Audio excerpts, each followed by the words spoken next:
Happy Friday! It's Friday once again. These weeks are flying.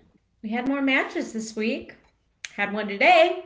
I had one on Wednesday. I had one on Tuesday.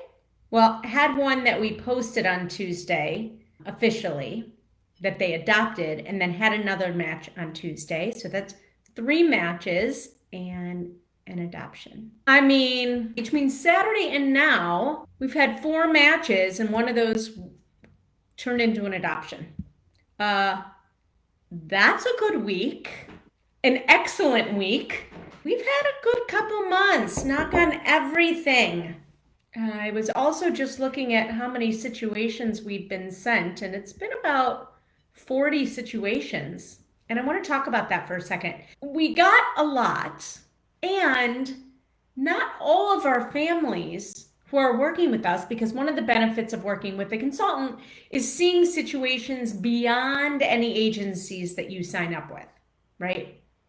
And I've heard from a lot of people who are with different consultants or whoever they're working with, well, we just signed on and saw X amount of situations already. But my question back is, yes, and were all of those situations that you could have presented on that met your criteria or that you met her criteria? Or was it every single situation that the agency or the consultant or whatever got? Because wherever possible, I hate to dangle a carrot if you can't even take a bite of it. So we kind of send out to people whose criteria it fits, so that if you did want to present, it falls within the realm of what you're comfortable with. I mention this because sometimes we ask questions and either one, you're not sure what answer you're looking for, or you think you might know what you're looking for, but then you don't really have the true meaning. So it's kind of like if you ask an agency, how many adoptions have you done this year? And they say, well, we've done 85 adoptions. Well, and maybe what you don't know is that 45 of them were identified adoptions, where people already came to the agency or the attorney having matched on their own, and the agency or attorney is just handling the legalities of it or supporting, or just handling the situation. So many times your questions or the answers that we get need a follow-up question to get the true meaning.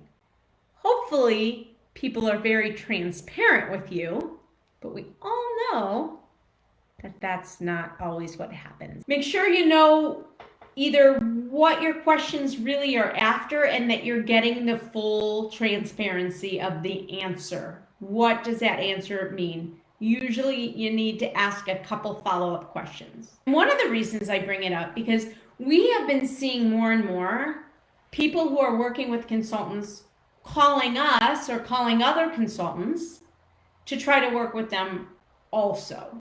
And sometimes it might be okay, and sometimes it might not be worth the money that you're going to spend to sign up with another consultant, because a lot of us run in the same circles, so there's a lot of overlap.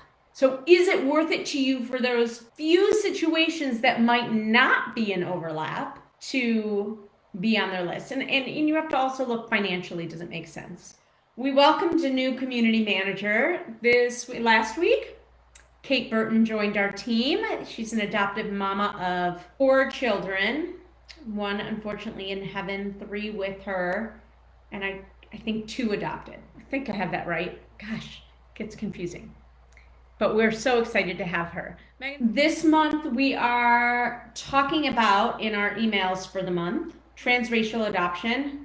We shared a couple really great blogs today in our email.